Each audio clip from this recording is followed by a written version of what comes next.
এরপরে প্রশ্ন হলো, স্ত্রীর উপরে স্বামীর দায়িত্ব কর্তব্য সম্পর্কে বলুন। খুব গুরুত্বপূর্ণ একটি প্রশ্ন। আমাদের দেশে স্বামীর প্রতি স্ত্রীর কর্তব্য কি, এই ওয়াজে শুধু বেশিরভাগ শোনা যায়, ঠিক না বেঠিক? মহিলাদেরকে ওয়াজ করতে করতে করতে করতে বেচারীদেরকে আমরা কোণঠাসা রাখি, কিন্তু পুরুষরা আমরা মাশাআল্লাহ নিজেকে রাজা রাজা ভাব মনে হয়, তাই না?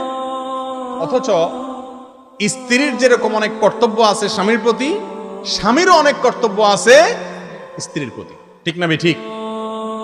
স্বামীর যে সমস্ত কর্তব্য আছে তার মধ্যে এক নম্বর কর্তব্য হলো, আল্লাহ কোরআনে বলেছেন ওয়াশিরুহুন্না বিল মারুফ, স্ত্রীর সাথে সদাচরণ করতে হবে, সদ্ব্যবহার করতে হবে, সুন্দরভাবে জীবনযাপন করতে হবে, ছেঁচড়ামি করা যাবে। বহুত পুরুষ আছে সংসার করে ঠিক আছে বউয়ের সাথে, কিন্তু ছেঁচড়ার মতো সংসার করে, আছে না নাই?